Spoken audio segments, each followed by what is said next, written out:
111, Salmo de número 111 diz: Aleluia! Darei graças ao Senhor de todo o coração na reunião da congregação dos justos.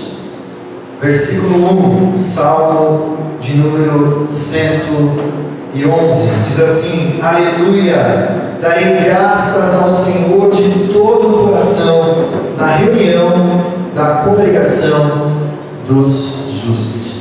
Queridos, nós estamos aqui reunidos porque fomos alcançados pela maravilhosa graça de Deus revelada em Cristo Jesus. Se você depositou fé em Jesus, se você creu na morte, no sacrifício de Jesus, na ressurreição, você então recebeu a justiça dele na sua vida. Por causa de Cristo, por causa dos seus méritos, eu e você fomos declarados justos. Você sabe que você é pecador, você conhece o seu próprio coração, você sabe que você tem dificuldade de agradar a Deus. Mas nós somos justos diante de Deus por causa dos méritos de Cristo. E agora, em Cristo, nós estamos sendo transformados, santificados. E nós então buscamos a face de Deus, buscamos a sua palavra, nos reunimos em congregação, a congregação dos salvos, para continuarmos crescendo rumo à maturidade em Cristo Jesus. Então, você é convidado, conforme o salmista, a dar graças ao Senhor de todo o seu coração nessa noite. Dar graças pela sua graça, pela sua misericórdia, pelo seu amor, pela salvação, pela obra que Ele está fazendo na sua vida, e porque Ele também nos vocacionou para amarmos e servirmos outros, para que outros possam também conhecer a verdade do Evangelho. Amém? Vamos dar graças ao Senhor de todo o coração, vamos bendizer, vamos adorar, vamos exaltar ao Senhor. Mas primeiro eu convido você a fechar os seus olhos, a colocar a sua vida diante de Deus em oração, agradecendo ao Pai por mais esta rica oportunidade que Ele nos dá de estarmos aqui, confessando também a nossa pequenez, a nossa fraqueza e a nossa total dependência do Senhor. Vamos orar. Ó Pai de amor, Pai de misericórdia, o Senhor mesmo tem nos ajuntado na Tua presença, o Senhor tem nos chamado para vivermos na Tua santa presença. Nós somos a igreja, somos o povo, somos a congregação dos justos, não por causa dos nossos méritos, mas porque confiamos em Jesus, amamos a Jesus, cremos em Jesus e fomos selados com o Santo Espírito da promessa. Ó Pai, pedimos que o Senhor visite o nosso coração mais uma vez, pedimos que o Senhor fale conosco através da Tua palavra, pedimos para que o Santo Espírito de Deus quebrante o nosso coração, nos convença do pecado, da justiça, do juízo, que possamos sempre nos converter ao Senhor, pastor da nossa alma. Queremos render graças ao Teu nome, queremos bendizer a Ti, ó Pai, e queremos ser uma comunidade que serve, que proclama a Jesus a outros, para que outros venham viver na Tua presença. Obrigado por cada irmão, cada irmã que entrou aqui, cada família, Pai, aqui representada. Visita o nosso coração, Senhor. Fala conosco, dá a nós aquilo que precisamos de Ti. Sustenta-nos, Senhor, nas nossas misérias e fraquezas. Ó Deus, queremos adorar o Teu nome, queremos render graças a Ti, queremos Te adorar de todo o coração, ao Pai, ao Filho e ao Espírito Santo de Deus. É no nome de Jesus que nós oramos agradecidos. Amém. Amém. Vou convidar o Ministério de Louvor à frente. Vamos ficar em pé.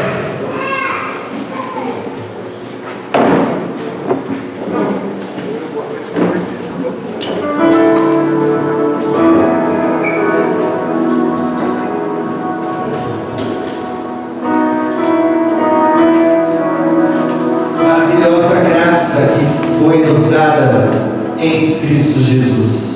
Vamos bendizer ao Senhor por sua graça, por sua maravilhosa graça.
vivemos conscientes do amor, da graça, do perdão, da fé que foi derramada no nosso coração. Sempre que nos enchemos do Espírito, é Ele quem nos lembra que somos filhos, é Ele quem intercede por nós e nos sustenta na nossa luta, na nossa caminhada de fé.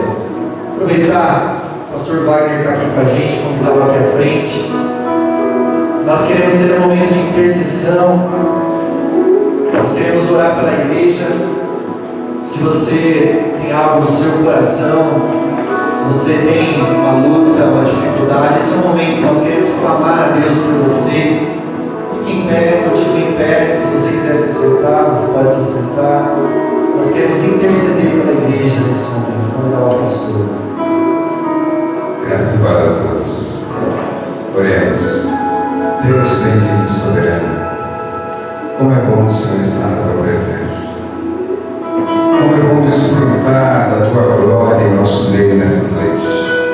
Obrigado, Deus, pelo privilégio de poder estar reunido como igreja, celebrando ao Senhor, também sentindo o teu calor, desfrutando da real presença do Senhor entre nós. Neste momento de intercessão, ó Pai, nós levamos a nossa voz a Ti, Deus. Amém. Pedindo perdão pelos nossos pecados, em pensamentos, em palavras, em atitudes indevidas. Perdão, ó Deus. Sim. Entramos em Tua presença para Te adorar, para Te bendizer, e queremos estar limpos, purificados pelo sangue de Jesus. Como também, ó Deus, nesta noite, o Senhor conhece cada necessidade em particular. Ó Deus, entra com providências milagrosas. Deus soberano e santo, quantas vezes agora gemem, clamando a Deus pelo teu socorro, pela tua infinita misericórdia. Estenda as tuas mãos santas, ó Pai, trazendo cura, Senhor, aqueles que não estão a cura da parte do Senhor. Meu Deus, quando a medicina não dá jeito, o Senhor é o médico por excelência. O Senhor é o médico dos médicos, e por isso nós clamamos a Deus pela tua cura, pelo teu poder restaurador, em nome de Jesus. Deus, por falar em cura, nós clamamos a Deus por todo o nosso planeta Terra que está sendo contagiado por esse coronavírus. Tenha misericórdia, meu Deus. Tenha compaixão daqueles que estão clamando, Senhor, que estão sofrendo, Senhor, com esse tipo de problema. Estenda as tuas mãos, ó Deus, socorrendo os nossos irmãos, onde quer que estejam neste momento. Quantos missionários, ó Deus, estão pedindo socorro, estão clamando, Senhor, de graça, de saúde, e a eles também estratégia, Senhor, para lidar com essas situações em lugares diversos. Continue conosco, ó Pai. Continuamos a clamar a Deus por tantas necessidades. Está precisando de uma porta de emprego, que o Senhor abra. Ah, Senhor, que o negócio nos dê as portas, que seja consolidado com a tua bênção, que seja consolidado com a glória do Senhor, para que em tudo, Senhor, o teu nome seja exaltado, o teu nome seja glorificado.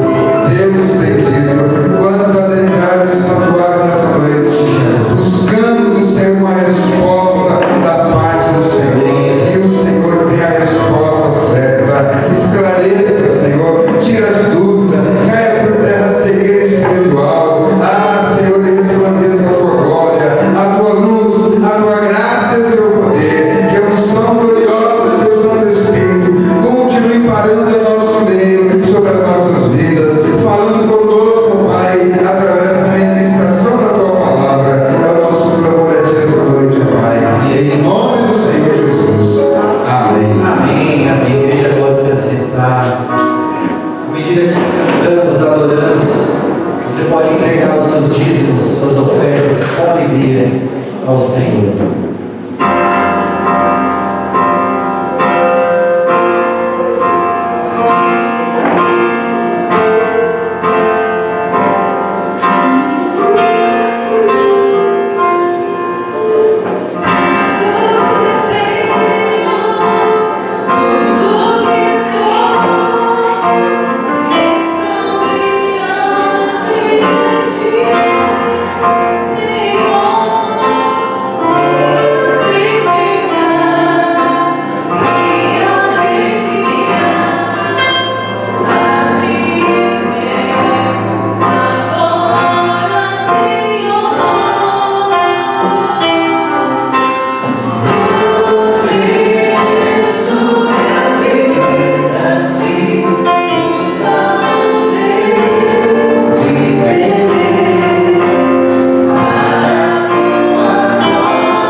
Piracicaba, ó Pai, que ele possa ser muito usado por Ti, ó Pai, como tem sido, ó Pai, e levar muitas vidas, ó Pai, à restauração, à Tua presença santa. Nesta noite, ó Pai, pedimos a Tua bênção sobre a vida dele, para que as palavras que ele falar, ó Pai, possam falar profundamente ao nosso coração, e que saiamos da Tua casa, ó Pai, revestidos e renovados pelo Teu poder.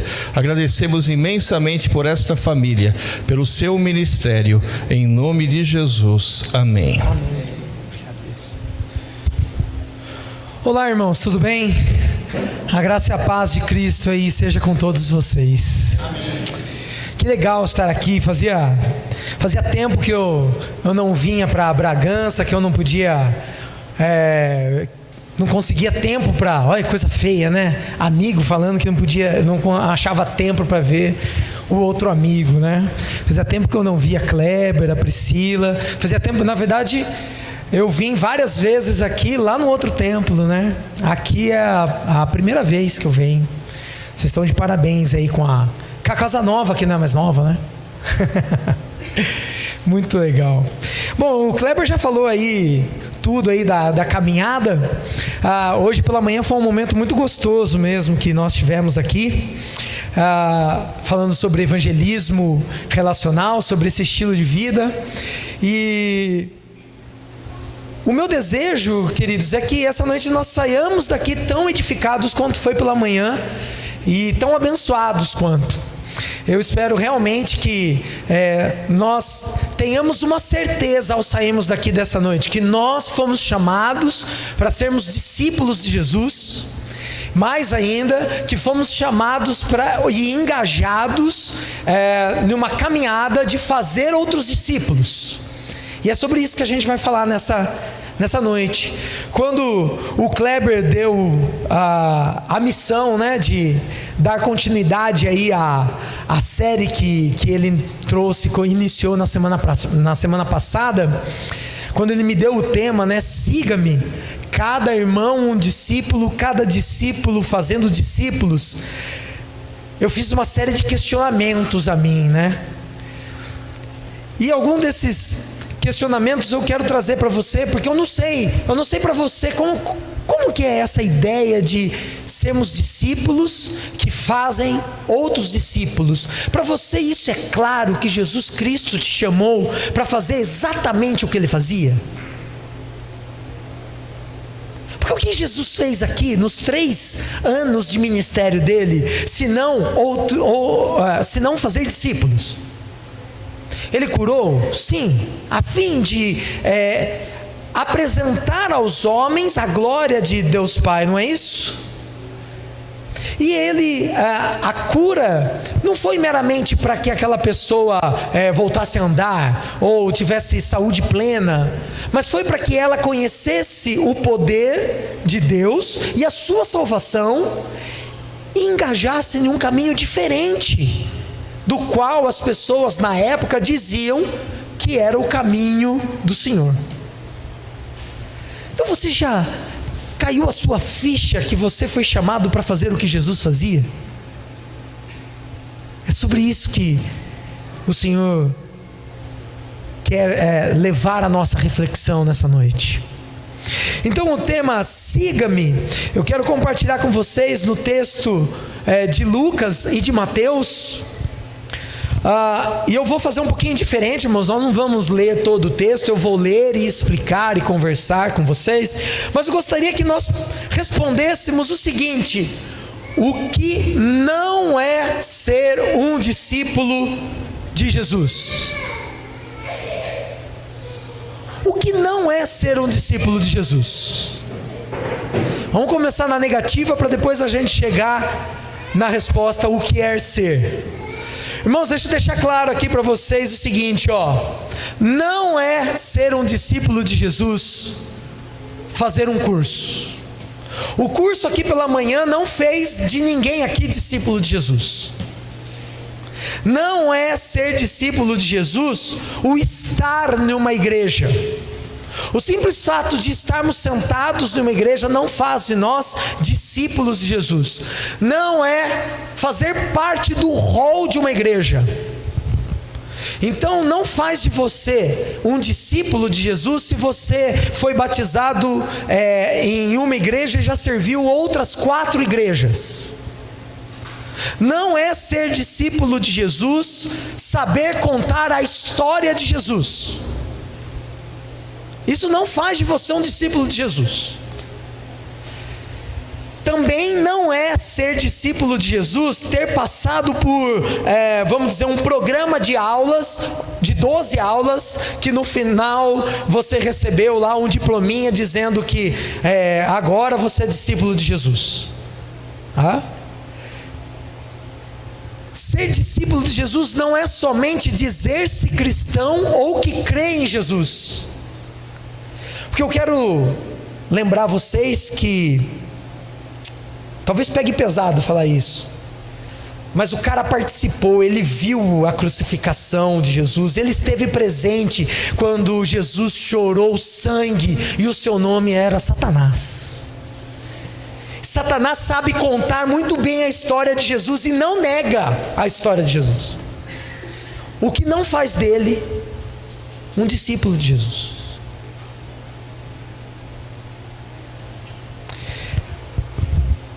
Queridos, atrás da palavra discípulo na cultura greco-romana está uma história que inclusive uma vez eu contei aqui. O contexto, a formação sociocultural do menino judeu do menino oriental, na verdade, passava por um sistema que na Grécia ficou conhecido como discipulado paripatético, que era o seguinte: as crianças, os jovens, os pequenos, os moços andavam atrás dos mestres que eram escolhidos a dedo, e esses mestres, ao andar, eles caminhavam, passavam por vários lugares e iam ensinando essas crianças matemática, filosofia, lições da vida, ensinavam ele a ler e escrever. Com os judeus existia um movimento bem parecido, onde as crianças ou as famílias escolhiam o rabi que os jovens iam seguir, e os rabis ensinavam matemática, ler e escrever, filosofia, lições para a vida, através do quê? Do Velho Testamento para nós hoje, da Torá, das Escrituras. E conforme esses homens iam interpretando e ensinando as Escrituras a essas crianças, eles começavam com mais ou menos 8 anos de idade, e eles aprendiam a Torá até os 10 anos de idade. E quando eles chegavam aos 10 anos de idade, eles sentavam na frente do rabi. O rabi se sentava, olhava bem nos olhos deles e começava a fazer perguntas sobre as Escrituras, sobre a Torá para eles. Se eles iam bem nessa prova oral, eles continuavam na escola. Se eles não iam bem, não tinha reforço, não tinha exame, eles ouviam o seguinte do rabi: muito bem, meu filho, até aqui você foi muito bem, mas agora você vai voltar para casa e vai aprender a profissão do seu pai. Depois ele andava mais um tempo atrás desse rabi, e esse rabi ensinava o que nós chamamos hoje de livros históricos. No final, lá por volta dos seus 12 anos, sentava com esse menino e fazia outra prova oral, e essa prova oral era sobre a Torá e sobre os livros históricos. E se esse menino fosse bem, continuava na escola. Se ele não fosse, ouvia o quê? Muito bem, até aqui foi bem, volte para casa e aprenda a profissão do seu pai. E assim ia sucessivamente, passando pelos livros proféticos, pelos livros poéticos, até que na cultura judaica os meninos caminhavam tão perto dos seus mestres, dos rabis. A ideia era que, conforme eles fossem caminhando e os seus ensinamentos fossem sendo, vamos dizer assim, jogados ao vento, esses meninos recebessem essa sabedoria, recebessem esses ensinamentos e passassem também a viver, a ponderar as suas escolhas, a sua vida conforme o que eles aprendiam, de maneira que os seus gestos, a forma de pensar, as suas respostas, até mesmo confundissem esses meninos com o rabi. Existia até uma brincadeira dizendo que o menino que chegou até o final dos seus ensinamentos, dos ensinamentos de um rabi, estava coberto pela poeira dos pés do rabi. E então, na última prova, o rabi, o mestre, chegava para esse menino, fazia a prova de todas as escrituras com ele, e esse menino passando, ele dizia o que para esse menino? Parabéns, siga-me. Siga-me. O que queria dizer? Você pode fazer o que eu faço. Os seus passos estão tão perto dos meus que quando a gente olha as pegadas no chão, nós não sabemos qual é o pé do mestre, qual é o pé do discípulo. Você pode fazer o que eu faço. Parabéns, você está coberto pela poeira, seus pés estão cobertos pela poeira dos pés do mestre. Era isso que estava por detrás dos meninos ou dos homens ali na Judéia, quando eles ouviam, siga-me.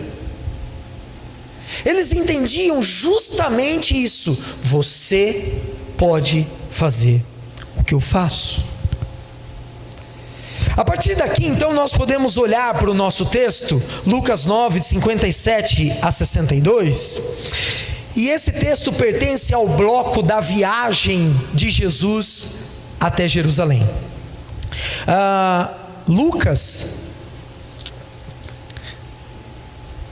separa aí cerca de 10 capítulos, do capítulo 9 ao capítulo 19, para contar como que foi a viagem de Jesus até Jerusalém. E o que Jesus faz nessa viagem é desenvolver a seguinte frase que ele mesmo declarou: pois o Filho do Homem não veio para destruir a vida dos homens, mas para salvá-las. São 10 capítulos mostrando uma longa caminhada, onde Jesus vai na direção dos homens a fim de salvar a vida dos homens. O desenvolvimento dessa frase durante o ministério de Jesus, segundo Lucas, nessa viagem, é a fim de mostrar para mim, para você, para os primeiros leitores do Evangelho de Lucas, o chamado para a vida eterna. E no nosso texto, então, diz assim: quando andavam pelo caminho, um homem lhe disse: eu te seguirei por onde quer que fores. Jesus respondeu: as raposas têm suas tocas e as aves do céu têm seus ninhos, mas o Filho do Homem não tem onde repousar a cabeça. Essa primeira figura, Jesus aqui na resposta nos dá algumas pistas de quem é esse cara que aborda Jesus. O entendimento desse texto é que Jesus e os seus discípulos estão no caminho, indo para Jerusalém, caminhando, um sol, estão cansados talvez, estão conversando sobre as coisas do reino, e de repente alguém interrompe a conversa, o que Jesus está falando, e diz assim: eu te seguirei. E a ênfase no grego dessa palavra dá a entender que esse cara está dizendo assim: por onde você for, onde você estiver, eu vou continuar indo com você, não importa para onde você for. Mas Jesus dá uma resposta a esse cara que apresenta qual é a verdadeira inclinação do coração dessa pessoa. Porque quando Jesus diz que as raposas têm suas tocas, Jesus está, essa é a palavra usada para apontar as pessoas que seguiam Herodes, os herodianos. Os herodianos eram chamados de raposa. O que Jesus estava dizendo é assim: caro amigo, se você acha que caminhar atrás de mim vai trazer a você o status de quem caminha atrás de Herodes, você está enganado. O que você está buscando no discipulado de Jesus? O status de quem puxa saco do rei? Quando Jesus diz assim: as aves dos céus têm seus ninhos, esse é o termo referente aos romanos. Existia naquele momento, vocês sabem, os publicanos, que eram judeus, que tidos como traidores, porque eles trabalhavam para o Império Romano, e eles tinham o quê? Uma recompensa por isso. Eles ganhavam parte do que eles recolhiam das taxas. Eles eram acusados até, não somente de traidores, de ladrões, de cobrarem a mais. Ora, atrás dessas pessoas também iam outras, que viam neles a oportunidade do quê? De também ganhar um pouquinho daquilo que eles roubavam. O que Jesus está dizendo para esse cara é assim: se você acha que caminhar atrás de mim você vai ter vantagem, como ir atrás de um desses que pendeu para o lado dos romanos, você está muito enganado. Meus irmãos, Jesus deixa claro para esse rapaz, quando diz que o Filho do Homem não tem onde repousar a cabeça, que o discipulado, o seguir a Jesus, não traz luxo, não é por méritos, não é porque você é bonzinho, não é porque você é bonito, não é porque você está sentado dentro da igreja, não há recompensas terrenas. Porque você é discípulo de Jesus, não quer dizer que você vai ter a melhor casa, o melhor emprego e nunca vai sofrer de alguma questão de saúde.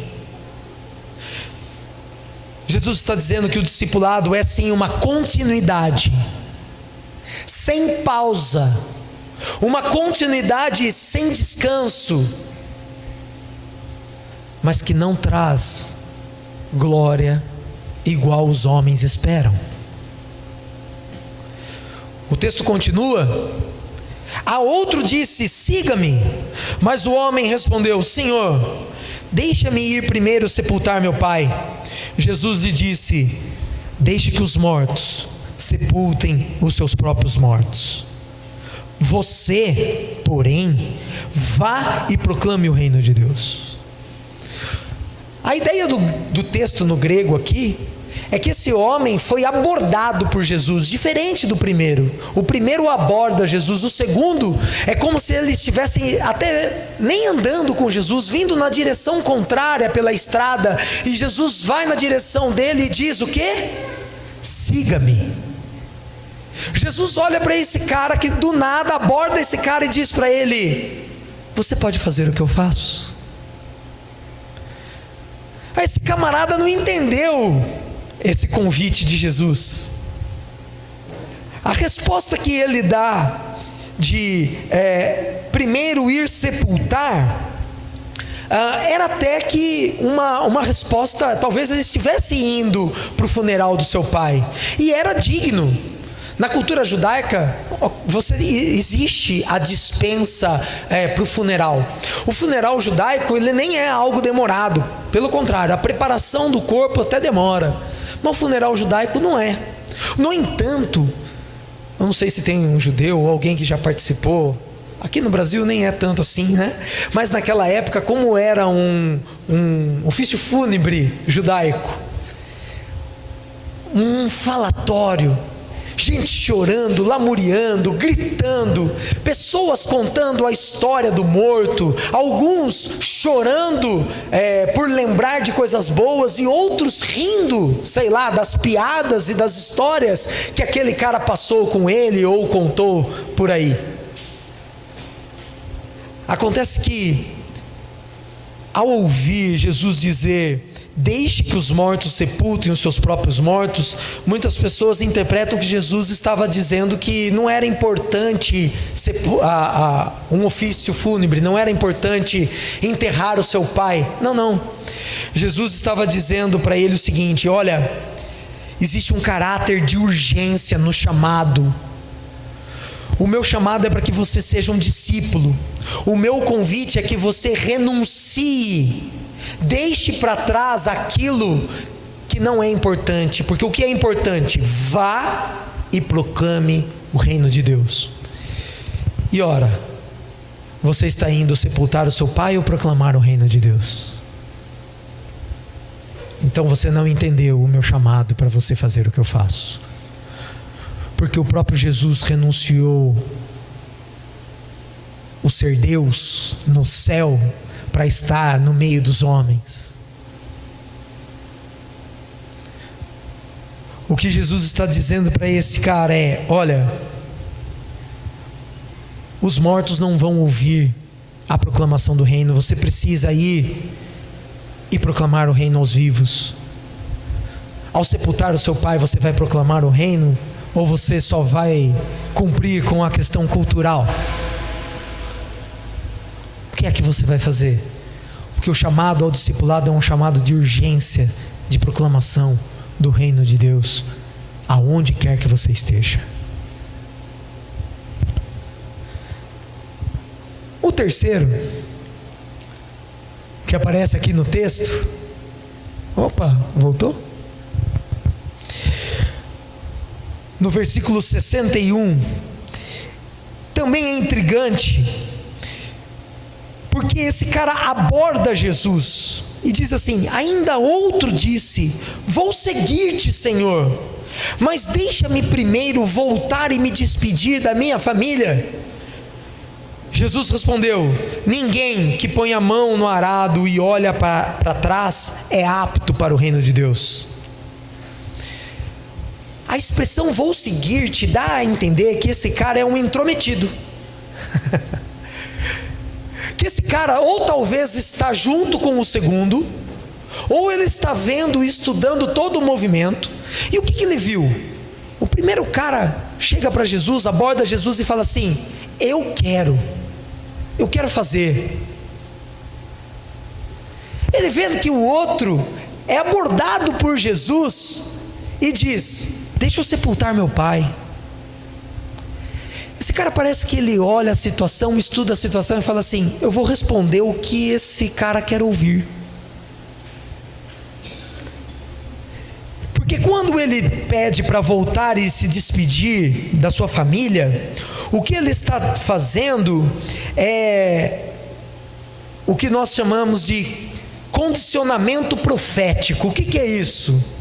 Na escola de profetas do Velho Testamento, quando alguém era chamado para ser profeta, ele recebia a seguinte instrução: tu és profeta, volte para casa e se despeça da sua família, mas seja breve. Naquele movimento inaugurado por Elias e Eliseu, e que parece que se tornou uma praxe da escola de profetas, todo mundo que ouvia então: tu és profeta, volte para casa, entendia que estava sendo chamado para ser profeta. Esse cara então fala assim: esse Jesus aí tem uma pinta de religioso, tradição, presbiteriano de berço, vou falar o que ele gosta de ouvir então, predestinação, vou falar, vamos ver se ele então me põe no meio da roda. E quando ele fala e dá a deixa para Jesus, a resposta de Jesus, dizendo que ninguém que põe a mão no arado e olha para trás é apto para o reino, não é de Jesus. Jesus está citando um filósofo da época chamado Hesíodo. Filósofo da época nada, 700 anos antes de Cristo. E Hesíodo popularizou vamos dizer assim, esse jargão, que queria dizer mais ou menos assim: não perca a referência. O que Jesus está dizendo para esse cara é: meu filho, a referência para o discipulado não é a tradição e a religiosidade. A referência para o discipulado é a minha missão, é o meu chamado. Sou eu, Jesus. Porque se você olhar para a tradição, se você olhar para trás, eu não sei se você conhece o que é um arado, né? De madeira, parece uma carriola, um carrinho de mão.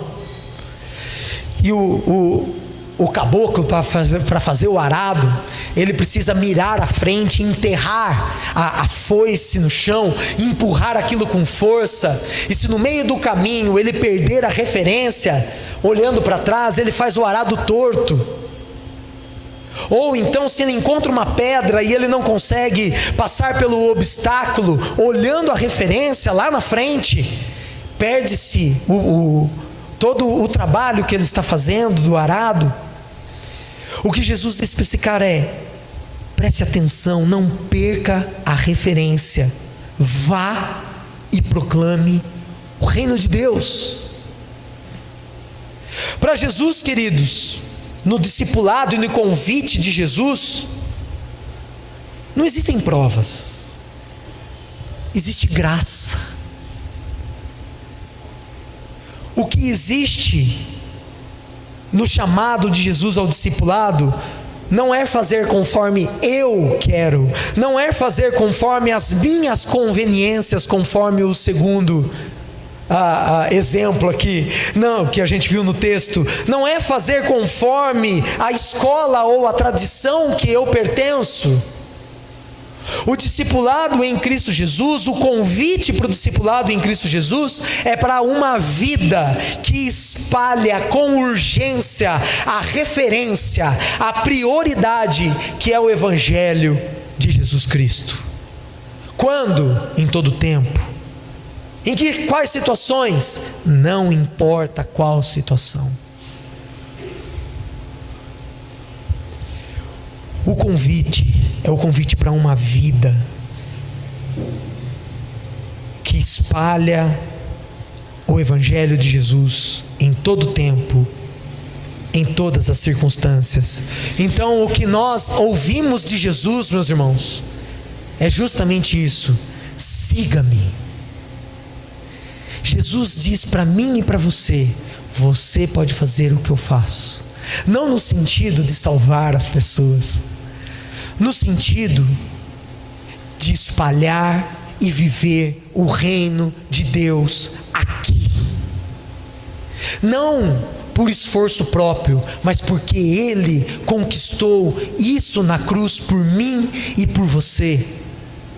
Não porque eu sou santo o suficiente para isso, pelo contrário, porque não somos santos e precisamos da sua cruz. Por isso nós podemos viver o Evangelho aqui.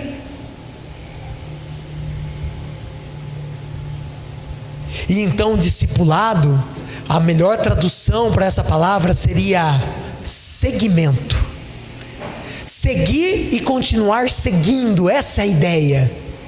O discipulado é seguir e continuar seguindo. Eu sigo a Cristo. Outros, através da minha vida, Cristo Jesus conquista para segui-lo, mas nós continuamos seguindo a Cristo. Por isso, o discipulado é um estilo de vida que nos molda a imagem de Jesus Cristo. Por isso, então, da mesma forma que o Kleber terminou no domingo passado com Mateus 28, 18 a 20, faço a mesma referência, convidando você a olhar para esse texto, porque para Mateus é neste momento que Jesus Cristo inaugura a sua igreja. A igreja de Jesus é inaugurada quando ele diz que a missão dele é a minha e a sua, isso é, você pode fazer o que eu faço. A minha missão é a sua, você pode fazer o que eu faço. Então Jesus aproximou-se deles e disse: foi-me dada toda a autoridade no céu e na terra. Isso é, o meu reinado vai além das fronteiras. Para você ter uma ideia, o tamanho do meu reinado, ele vai além de Israel e também dos céus à terra. É universal, né? Portanto, vão e façam discípulos de todas as nações. E esse verbo vão dá exatamente a ideia de continuidade, indo, andando pelo caminho, vivendo no seu dia a dia, em qualquer tempo, em qualquer circunstância. Você é chamado para fazer o que Jesus fazia: espalhar a graça, salvação, a vida. Façam discípulos é uma ordem de Jesus para a sua igreja. Isso é, chamem pessoas para fazer o que eu fiz com vocês. Sigam e continuem seguindo. Façam discípulos de todas as nações, batizando-os em nome do Pai, do Filho e do Espírito Santo, ensinando-os a obedecer a tudo o que lhes ordenei. E esse eu é enfático no grego, eu estarei sempre com vocês até o fim dos tempos. Eu estarei com vocês quando? Quando vocês seguirem e continuarem seguindo. Quando vocês fizerem o que eu faço, discípulos que fazem outros discípulos. Quando vocês encararem que o meu chamado para vocês não é para amanhã, não é quando vocês não tiverem mais pecado, não é quando vocês estiverem em glória, é para o hoje, é para já. Porque não está baseado na sua força nem na sua competência, está baseado na presença de Cristo Jesus, do Espírito Santo de Deus na sua vida. No quanto você obedece a palavra e o chamado de Cristo para você. Meus irmãos, essa comissão então para Mateus inaugura a igreja de Cristo, uma comunidade de discípulos que está pronta, segundo Mateus, para obedecer os ensinamentos da palavra de Deus, é desejosa de servir e ser servida, de amar e ser amada. A comunidade de discípulos, ela vive, se relaciona e age como o próprio Cristo. E como o próprio Cristo age? Correspondendo à vontade de Deus, quando entende que uma comunidade de discípulos é um lugar onde ninguém é dado como perdido, e então entende que o papel da igreja é um lugar, um ajuntamento, um amontoado, para não falar que eu estou fazendo propaganda da minha comunidade, um amontoado de pessoas, de discípulos de Cristo Jesus, que fazem outros discípulos, porque entenderam que estão aqui não para destruir vidas, mas para salvá-las. A vida da igreja é isso. Nós estamos nesse lugar para fazer na vida do outro multiplicar e não na nossa, para fazer Cristo Jesus presente na vida do outro, na vida deste bairro, na vida de Bragança Paulista. Nós fomos chamados por Cristo para fazer o que Ele fazia, e é justamente isso que Jesus fez. Levou vida, libertação, salvação.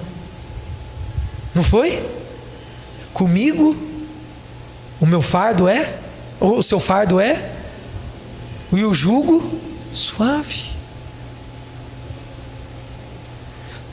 A comunidade de discípulos de Cristo Jesus é chamada para isso, meus queridos. Não para destruir vidas, não para colocar mais peso no cangote das pessoas, para salvar pessoas, para cuidar de pessoas, para amar pessoas. A comunidade de discípulos atende à vontade de Deus quando age assim, meu querido, quando entende que ninguém aqui é dado como perdido. Por isso então a comunidade serve e ama, porque foi servida e amada primeiramente por Cristo Jesus. Serve e ama porque primeiro foi amada por seus discípulos. Faz mentoria, faz pastoreio mútuo, mas é uma longa caminhada numa mesma direção, é uma longa jornada de obediência numa mesma direção, como dizia Eugene Peterson. Aí eu trouxe a definição de um teólogo alemão chamado Jürgen Roloff, que tem um texto fantástico sobre a igreja no Novo Testamento. E ele diz, para responder exatamente a pergunta que nós começamos essa noite, o que é ser um discípulo de Jesus? Ele diz que igreja é o discipulado. Olha que interessante. Explicado como um vínculo pessoal, exclusivo e duradouro com Jesus, que ganha expressão visível no aprender e ensinar as suas palavras, na realização comunitária da norma de vida estabelecida por Ele, Jesus, bem como no engajamento servidor em prol do reino de Deus. Irmãos, seguir, obedecer às palavras de Cristo, não fazer por minha vontade, não fazer por tradição religiosa, não fazer conforme as minhas conveniências, mas seguir é o discipulado, que é o autossacrifício, é sem luxo ou sem glória, é em todo tempo, é sem conveniências, sem minhas vontades ou ego satisfeito, sem méritos ou recompensas terrenas, sem bajulação, sem hipocrisia. Isso é a igreja.